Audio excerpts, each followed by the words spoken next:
Banyak orang yang hancur hidupnya karena riba. Jadi kita ini seringkali nggak yakin bahwa Allah itu maha pemberi rezeki.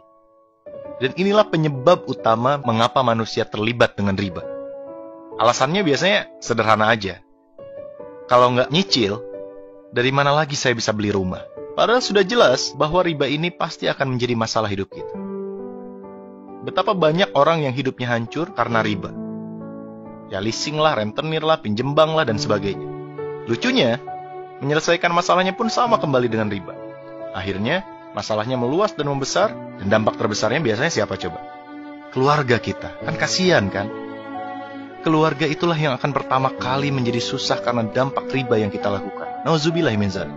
Allah itu menguji kita dengan kesulitan, misalnya kesulitan ekonomi, karena Allah ingin melihat respon kita terhadap ujian tersebut. Allah ingin melihat apakah kita akan mengikuti petunjuk yang Allah ridhoi atau mengambil jalan pintas sesuatu yang Allah benci. Coba bayangin, andai saja kita sabar dan hanya bertindak sesuai dengan apa yang Allah ridhoi, yakinlah ujian kita itu akan lulus dan mendapatkan hadiah berupa solusi untuk terurainya masalah hidup kita. Tapi sayangnya nih, kebanyakan manusia selalu kembali memilih jalan yang Allah benci. Hingga akhirnya apa coba? Hidupnya semakin susah di dunia, dan semua itu belum ada apa-apanya dibandingkan ancaman Allah kelak di akhirat. Padahal Allah pasti memberi solusi dan jalan keluar dari masalah hidup kita. Yakinlah itu janjinya. Sungguh sahabatku semuanya, Allah melaknat para pelaku riba beserta saksi-saksinya atau mereka yang memahami dan mengetahui transaksi riba. Hai orang-orang yang beriman, janganlah kamu memakan riba dengan berlipat ganda dan bertakwalah kepada Allah supaya kamu mendapatkan keberuntungan. Hai orang-orang yang beriman, bertakwalah kepada Allah dan tinggalkanlah sisa-sisa dari berbagai jenis riba. Jika kamu adalah orang-orang yang beriman, maka jika kamu mengerjakan riba, ketahuilah bahwa Allah dan Rasul-Nya akan memerangimu.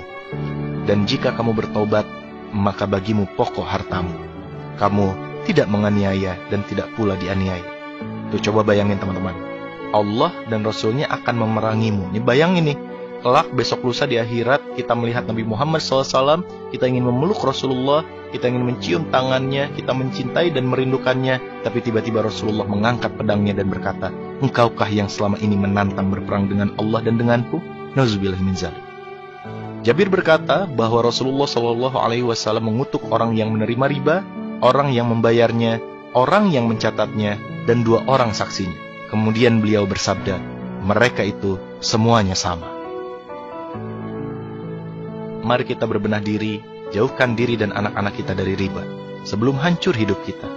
Bayangkan kita beli rumah, beli mobil, ada uang riba di dalamnya.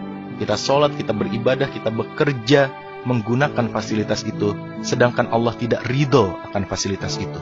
Kira-kira gimana ibadah kita? Nauzubillahi min dzalik. So, yakinlah bahwa Allah adalah sebaik-baik penolong. Rezeki akan Allah datangkan dari tempat yang tidak pernah kita duga. Maka kuatkan keimanan, luruskan niat, dan hiduplah hanya sesuai dengan apa yang Allah ridhoi. Wallahu a'lam bishawab.